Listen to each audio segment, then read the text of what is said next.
Agnès Canaillé, je suis sénateur de la Seine-Maritime et adjoint au maire du Havre en charge des affaires sociales.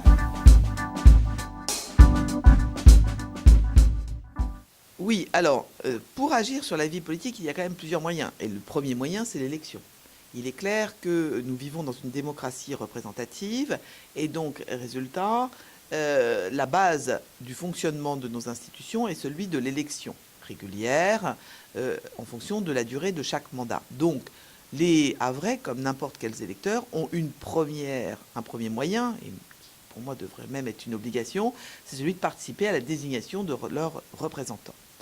Néanmoins, les représentants, donc notamment aujourd'hui l'équipe municipale, a été désignée sur un programme et s'engage, se met en œuvre les moyens pour faire accéder, pour mettre les réformes qui ont été proposées au Havrais lors de la campagne électorale. Mais on voit bien que pour mettre en œuvre aujourd'hui des politiques, il faut s'appuyer sur les citoyens et il est nécessaire de rencontrer régulièrement les citoyens pour ne pas rester décalés. Alors il y a pour cela un ensemble d'outils. Le premier, ce sont les conseils de quartier, qui sont des rendez-vous annuels qui, dans chaque quartier, permettent aux citoyens, aux habitants, de venir rencontrer l'équipe municipale et de faire part de leurs attentes, de leurs revendications et de leurs souhaits. Il y a aussi un ensemble de concertations plus techniques ou plus sur des sujets plus précis qui sont mis en place. Par exemple, le renouvellement du quartier Danton s'est fait avec une forte opération de concertation, de rencontres, d'échanges qui dure depuis plus de 2 ans pour faire en sorte que les habitants puissent participer à la construction du projet. De même, à Senvic, la réfection de la place Vavasseur a été faite après une énorme concertation. À Plemont, la Cité des Fleurs est en train d'évoluer grâce à l'apport des habitants qui sont régulièrement consultés par les élus du territoire. Donc, il y a des moyens aussi pour les Havrais de participer plus localement à la vie du quartier et de prendre part à la construction des projets qui les concernent. Puis enfin, toujours dans les centres sociaux qui sont des lieux de fabrique du lien social, il y a des lieux de participation où les habitants peuvent donner leur avis sur telle ou telle action ou telle décision. Oui, je pense que de toute façon, en matière de politique, on a toujours à gagner d'être le plus en lien direct, le plus à l'écoute, le plus dans l'échange avec nos citoyens, parce que l'objet d'une municipalité est de mettre en place des politiques qui correspondent aux attentes du territoire, sur la base d'un programme bien évidemment défini lors de la campagne électorale. C'est pourquoi il faut utiliser tous les moyens, et notamment les moyens modernes, même si ça ne remplace pas, moi je reste persuadé, le contact direct, la rencontre, l'échange.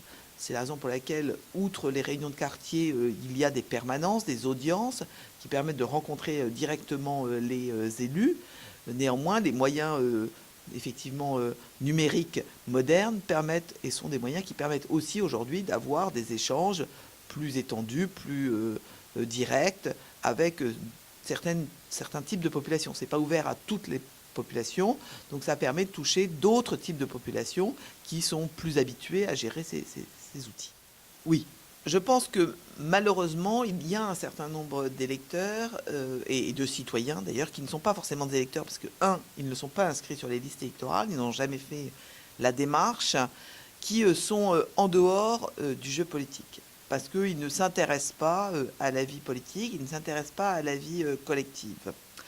Alors malheureusement, il est très difficile d'aller chercher ces citoyens qui sont souvent aussi ceux qui râlent le plus, que ceux qui expriment le plus souvent leur mécontentement, mais qui à côté de ça ne participent pas directement à la vie citoyenne et notamment à la vie électorale. Donc aujourd'hui c'est très difficile car beaucoup d'expressions sont plutôt des expressions de rejet que dans des expressions d'adhésion à des projets politiques. Et il est souvent difficile d'aller chercher ces personnes qui ne veulent pas participer et sont avant tout dans la contestation et pas dans la construction. Et puis, il y a un ensemble de personnes qui ne se sentent pas concernées par la chose publique, par l'intérêt général, qui malheureusement se concentrent uniquement sur leur intérêt particulier et ont du mal à s'investir dans des projets collectifs.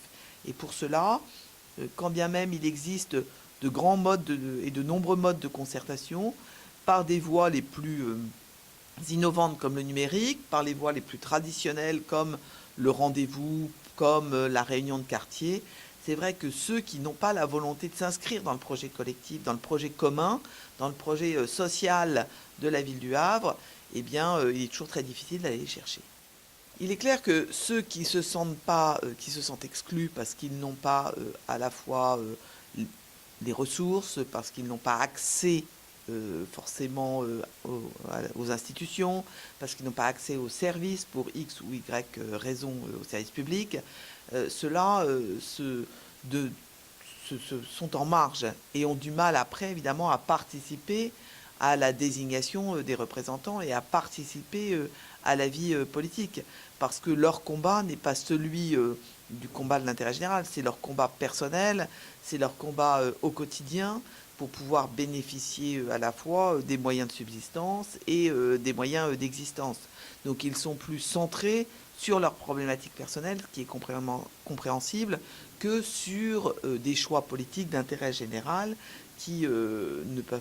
auxquels ils ne peuvent pas accéder, étant donné que leur priorité, c'est quand même leur vie personnelle et c'est les moyens d'existence au quotidien. Ça, c'est une vaste question et qui relève plus en général de la philosophie que du constat politique. Notre souhait est évidemment de donner une chance à chacun.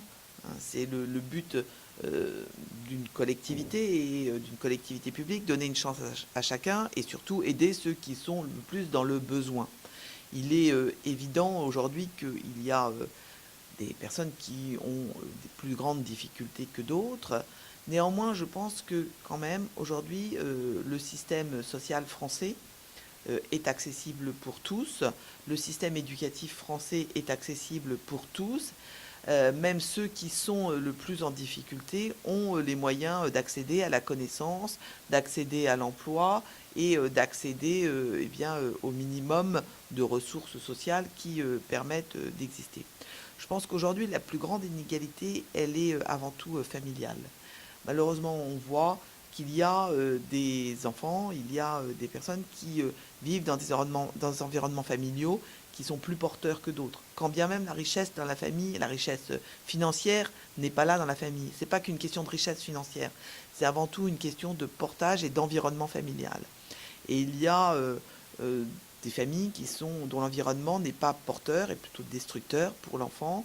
Et pour cela, c'est beaucoup plus difficile de s'insérer socialement quand vous n'avez pas la transmission des repères, quand vous n'avez pas la transmission des règles, quand vous n'avez pas l'aide familiale qui permet de s'épanouir.